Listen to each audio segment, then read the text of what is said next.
Okay, again, welcome sa ating klase, mga programmers.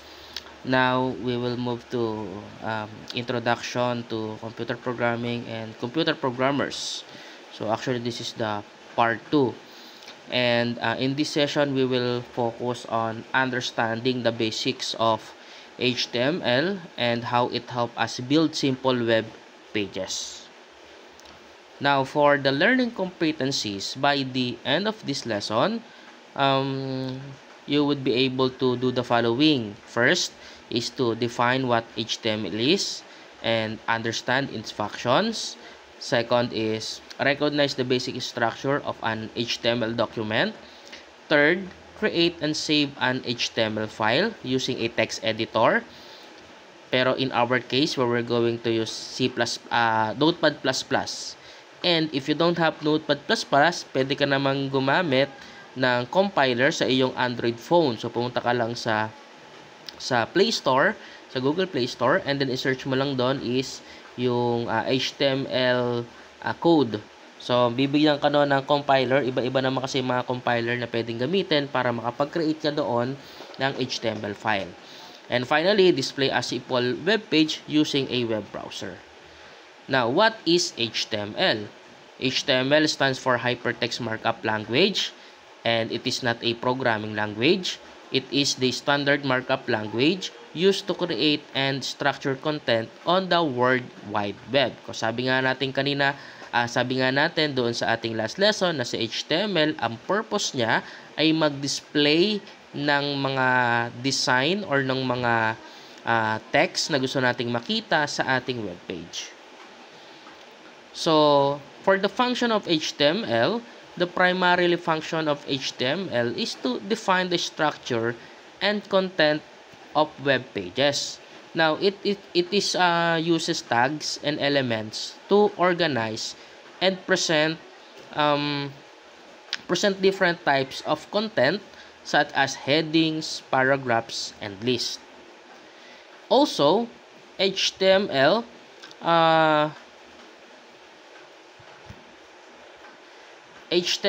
allow us to embed images, videos, and audio files, and it lets us create hyperlinks that connect different web pages or online resources. Now, with HTML, we can build a interactive forms where users can enter informations like text fields, buttons, and checkboxes. It also let us create tables or organizing data. In short, HTML provides the blueprint of a web page. Other technologies such as CSS for styling and JavaScript for interactivity build upon this foundation to create a complete and dynamic website. Now, for the basic structure of HTML document, and it follows a hierarchy. First, it defines both the content and the metadata of web page, and let's look at its elements. First is the doc type HTML, which is the declaration. Now, this tells the browser that we are using HTML5, now which ensures proper rendering. Second is the HTML element, and this is the root of the HTML document, and it contains all the other elements. And also, inside the HTML element, we have the head. The head contains metadata that is not directly visible on the web page, but such as character encoding, page description, and link sources.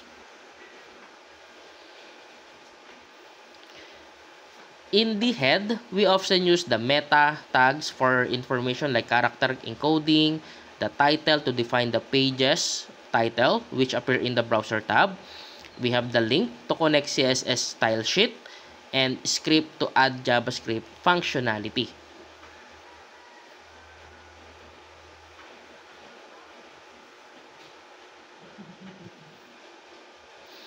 Now, the body element holds everything that the user sees. The text, the images, headings, paragraphs, links and other contents, and this is the main section of the page. So to create an HTML file, first open a text editor. And by the way, this is the example of a HTML file. So starting for the doc type HTML, and dineclare natin that the language is English, and then we move to head tag, wherein we see that the meta charset is UTF-8, and meta name Viewport content with device with initial scale of 1.0, and for the title, my web page. So, and for the body, we put welcome to my web page, that is for header 1. And for paragraph, this is a basic paragraph within the body of the HTML document. So once you have this code, I think you can try it on your own. So you can have your computer or even sa inyong mobile phones sa selective na application, ID application na pwede nyo ma-download through Google Play Store. Pwede mo nang gawin ito. Now, let's move to the next slides.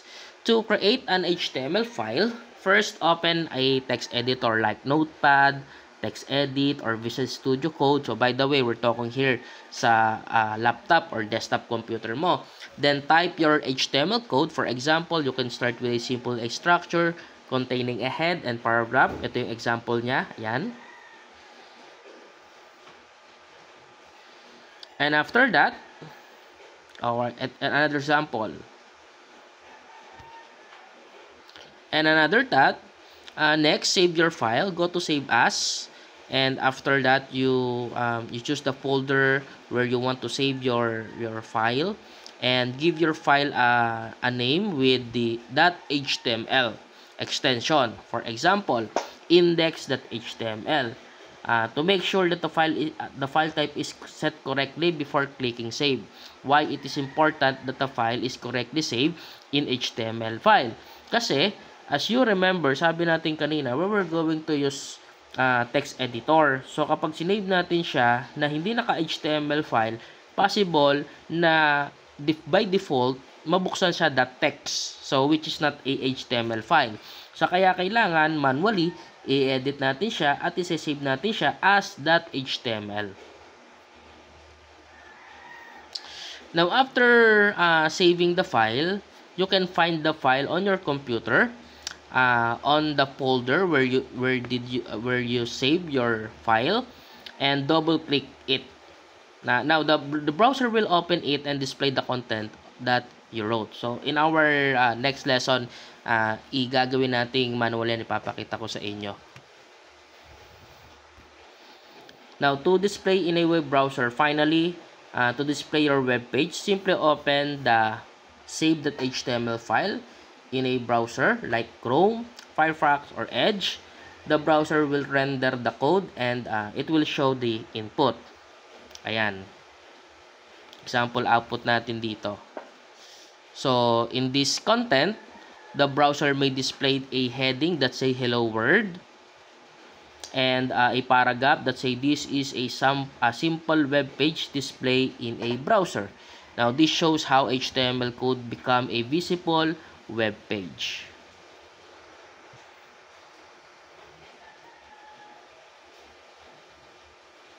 So this is to display a web page using web browser. Follow this step. Okay, so save the file with an HTML or HTML extension. Open the HTML file in a web browser. Navigate to save HTML file on your computer using File Explorer. Ayan, double click the file and the browser will display this hello world as heading, and this is a simple web page display in a browser. Ayan.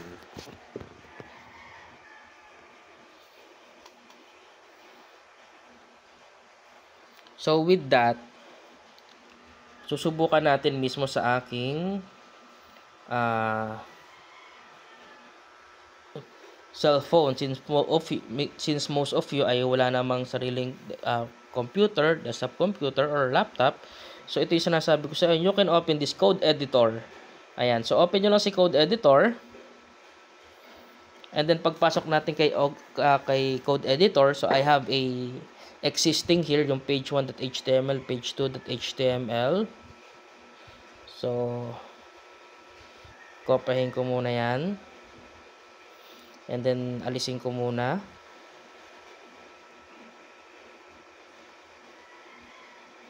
Mag-create ako ng new file. Here. Ayan. So, new. Okay. And then, i-paste ko lang muna dito yung una kong nilagay.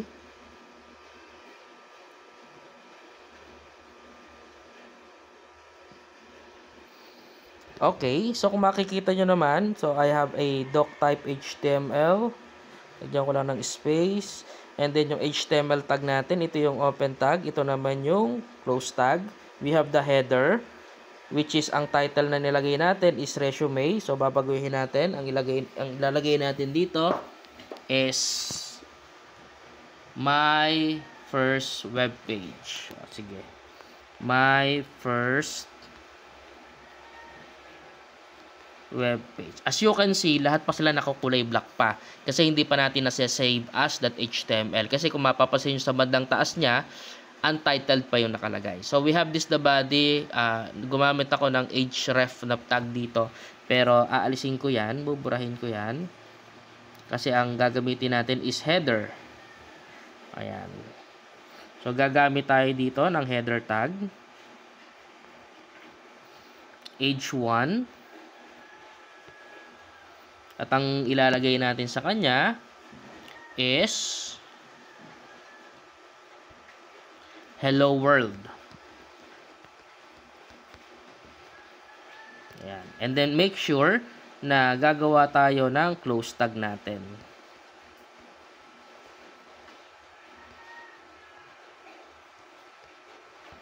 Napaka-importante ng close tag natin. And then we will have another one which is yung paragraph.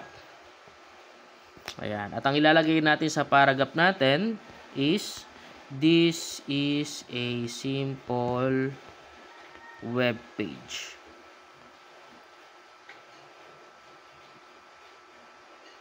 Displayed in a browser. Ayan. And then don't forget ang ating close tag.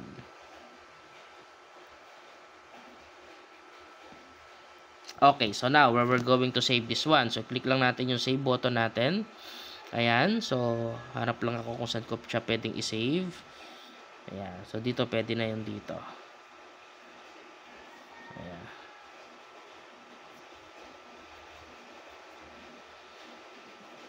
Okay, subukan natin dito sa I don't know kung ano yung content ditong JPI. Dito sa JPI natin. And then, ang pangalan niya, papangalan natin siya na index.html.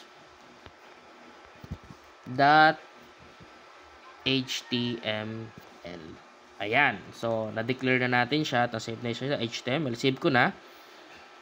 Okay. Ayan. So, na-save na siya HTML file. So, subukan natin siyang i-run.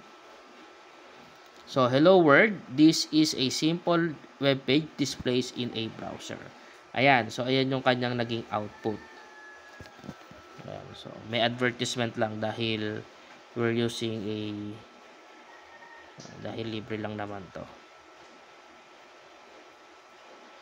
So, baguhin ko lang yung syntax niya. Gawin kong HTML para makita nyo yung difference kapag ka naka-declare na siya ng HTML. By the way, yung ginagamit ko ngayon is ID ito. Ayan. So, nakita nyo na highlight na yung mga kulay na ginagamit natin. So, I think that's all. And you can try it on your mobile phone para makapag-practice na kayo para sa mga susunod natin na lessons ay makasunod kayo. Yun lang. Thank you.